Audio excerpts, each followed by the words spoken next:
Okay, so let's talk about that clip. If you're coming back to TFT this set, some things may feel different. You may have a hard time winning out games and may even be puzzled as to why boards aren't working even when you're playing S tier comps. I think players can easily underestimate the difference between optimal playstyles between sets. For instance, last set, set 12, was all about finding direction early. This lets you optimize your comps, stabilize by stage 5, and sit above 50 gold where charms happened every other round. Essentially, it was a game of optimization and bleeding out. In stark contrast, the current set is all about fluidity and understanding what your forecast carries are on your roll down. What I want to talk about in particular, though, is the winning out, how to convert your top 4 into a top 2 and into a first place. In the clip we just saw, Ambessa here has a Radiant Warmogs and a Radiant Gunblade. She has all 3 of her traits enabled and the Anomaly. What makes her broken like this and able to pull off feats like this are the amount and levels of multipliers stacked upon her.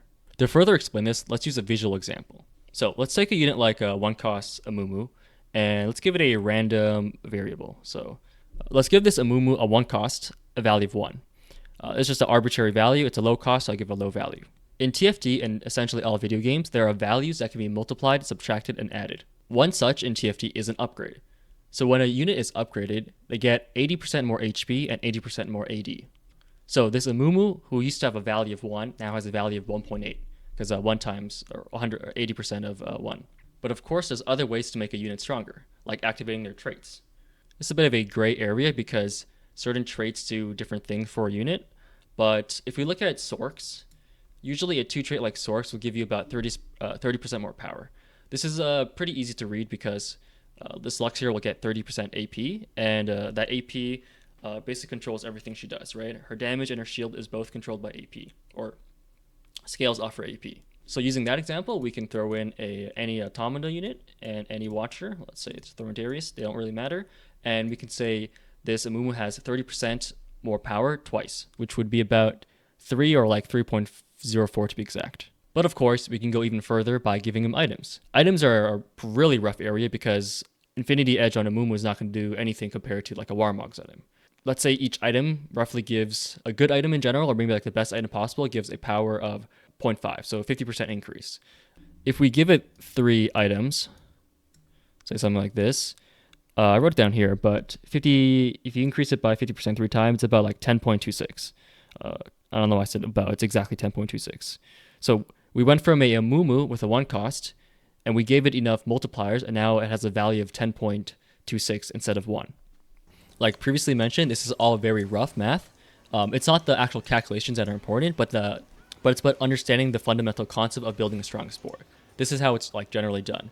You need to find the biggest numbers that you can find and multiply them in the best way. So you can take an augment early game like item grab bag and have 3 items. So you have more multipliers, but if you build like an IE on Amumu, you're not optimizing the way you combine them, right? So there's 2 parts to it. How many multipliers you have and how well you combine them. But even so, there's so many levers we can adjust here, right? We can turn this Amumu into a 3-star now, which would gain 80% more power, or even a 4-star, which would get 80% more. Then we can also replace his items with Radiant items, which would be significantly higher value than a regular item or even an artifact. We haven't even begun to talk about augments, or hero augments, or even the set mechanic anomalies. And anomalies are essentially the key to winning out the set. So now we understood how multipliers work. Let's explain how these anomalies are so different from other multipliers. To put it simply, an anomaly is just a buff you give to a single unit. Sometimes the team-wide effect, but I personally think those are all really bad. So we're going to focus on single target anomalies for now. I was part of the set 13 playtest, so I got to ask a couple of questions. One of them was, what is the value of the anomaly in terms of augments? So they said the anomaly should be balanced around a gold augment. So there are 2 main issues with anomalies. The first one is they're a huge multiplier to a single unit. Let's say we take a team-wide gold augment like Bulky Buddies. That gives your entire team more HP. Think about multiplying every unit on your board. Let's throw some units on here with a power of, I don't know, 1.1, let's just say 2. These guys, give them all the value of 1 for now, or this like all the 1 cost value of 1, all the 2 cost value of 2. We'll have that times 2 buff, right? So Nocturne will be 4, Darius will be times 2, times 2, times 2. But this Amumu is a times 2 times 10, right? Because we established that his value with all these upgrades together is 10. So that'd be 20. That's for a normal gold augment. But imagine a gold augment's power solely focused on one unit. So if we take an anomaly, and let's say we give it the value of times 6 or times 5, right? Now this 10 value Amumu is times 5 is 50. That's a much better board than someone who took a normal team-wide augment. This is also why I think that in general, team-wide anomalies are really bad unless they're balanced to a point where they're just like absurdly high-powered. But we can get into good anomalies and bad anomalies at the end of the video. So that's the first issue. It adds another multiplier that you can play around with. And if you want a top 4, you should be abusing. So if you want to win out, for the most part, you need a 5 cost, a 4 cost, a specific 4 cost, we'll talk about them later, like Mbessa, or a 3-star 3 cost, or a hero augment, I think Vlad's one, unit 2 anomaly. Because these units already have a very high base power, high value. So you're multiplying a very big number. If you are just using a regular, if you put an anomaly on a Corki or or you couldn't find a 5 cost or 3 cost, there's a very good chance you cannot place higher than a top 4, a top 3 or top 4. Because while you are multiplying by like 5 here, everyone else is multiplying like 10 and like 17 or whatnot. Again, throwing random numbers around. 5 costs makes sense because they're just the highest value units you can get. We'll talk about 4 costs in a sec. 3-star 3 costs are better than 4 costs, so hitting them makes your anomaly even better. And then hero augments are just rerolls, but even better. So I think hero augments like just increase the value of that unit by 1, is from what I think I heard a dev say, or Mortdog. So like this Vlad 3-star would be like a 3-star 3 cost essentially. But some hero, again, balancing is a thing with hero augments. So for the 4 costs, some of them are going to be really good with anomalies, and some of them are going to be bad.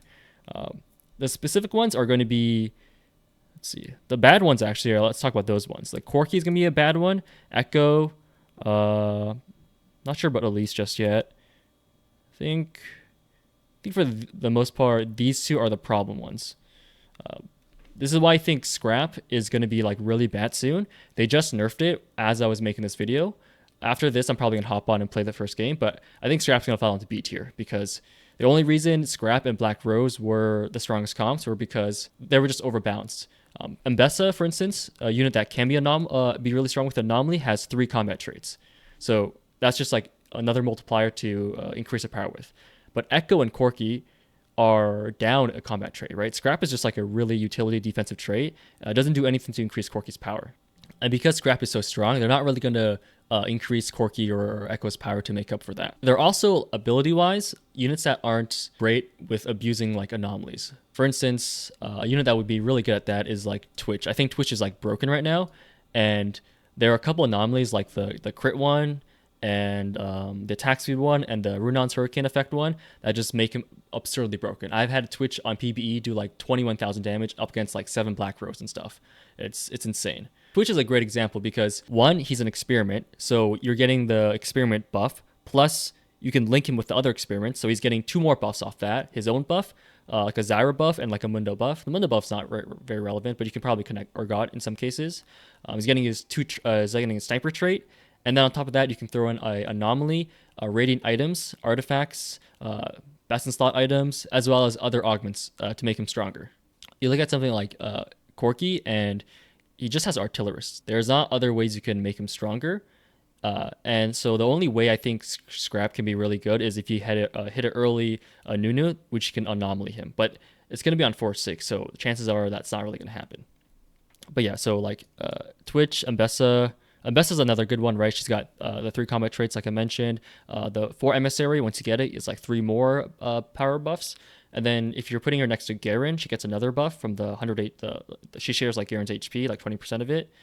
And then you can like just give her an augment on top of that. She has a hero augment built in, the 4 cost one. I think it's with Caitlyn. So that adds another level. And then some of her anomalies are just like beyond broken. So like you have the invisibility one, you have the ascension one. And then on top of that, you can throw artifacts and radiant items like usual. So this is also a big reason why I think like artifacts and radiant items should be like augments you almost always pick up.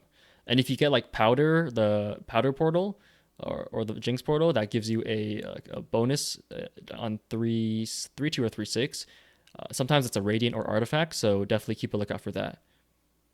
The second issue that appears with anomalies is the balancing.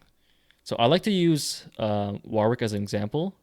Me and Wake, who is part of my study group, talked about this a lot. Is there's an item called Vampiric Scepter that was actually removed last set because of this same issue. The unit Warwick from last set was actually one cost that was designed around using the Vampiric Scepter as a three-star reroll. And the devs confirmed this. So what ended up happening for a lot of patches was when Warwick had a Vampiric Scepter, he was broken. He was like by far the strongest cop and he was like destroying every lobby. So when they nerfed Vampiric Scepter, so that with Warwick it's like balanced and normal, that Vampiric Scepter just became useless on everyone else, right? So now they're stuck between either broken with Warwick and good on everyone else, or okay on Warwick and just terrible on everyone else. So that's going to be the same with anomalies, because like the item Vampiric Scepter, you can put that on anyone. It's not like a hero augment where the balancing is focused on that unit, right? Like if the hero augment for Vladimir is broken, then you can just tone it down to match Vladimir, right? But if the mana on kill is broken on Heimer, then they need to tone it down so it's okay on him. But that's going to make it like garbage for everyone else because no one can abuse it as much as he can. Probably the best example I should have used at first is Yone from set 11. He literally used Titans so well that they had to nerf Titans itself. So Titans gave you armor, AP, and armor, MR, AP, and AD. And because Yone used all those traits, like all those buffs perfectly, he just became a monster. And Titans was not even a great item in general because most units just use like three parts of it, right? The MR, the armor, and like AD, or if they were AP, they used AP, right? They didn't use both. But Yone used all of them. So they had to nerf Titans, and it ended up becoming like a really bad item in general that set. Good on Yone and not broken, but also like a really bad item in general the entire set. And now they don't design units that can abuse Titans like that anymore. So to conclude, if you don't have a good anomaly, especially in high elo lobbies where everyone does have the perfect anomaly, you're going to be falling so far behind. Because it's not going to be like a small, oh, this guy is like, 5+ better, because it's not additive, it's multiplicative, right? One guy's going to have like a super jacked 4-cost carry or 5-cost carry or a 3-star 3-cost or hero augment, and you're going to have like a T-mod buff or a mediocre anomaly on your 4-cost. It's super important to stack all your multiplicatives together. And for the final part of this video, I'm going to show you how to optimize it. I'd say when you're starting out your game, always try to take your hero augment, look for rerolling routes, and look to get a 5-cost before 4-6. So this kind of nerfs Fast 9 because you're not rolling until 9, right? So you're not going to see a lot of 5-costs. And if you're really unlucky, you won't have a 4-cost to anomalize. And that's going to be like a death sentence if you're trying to play for first. If you can't find a 5-cost, look to play rounds around like a 4-cost that actually scales well with anomaly. Then look to get augments that give you like radiant or artifacts. I think those are really strong. Anything that puts a lot of power on a single unit is going to be good, right? The new 4-cost hero augments, like the pair, the team up ones, some of the less team mod augments and the more focused ones. I think item augments that increase the power of that item, like the Sterix Gauge one that increases the power of all Sterix Gauges, or like the Crown Guard one, is like overlooked a lot. Hey guys, future Moka stepping in here for a bit.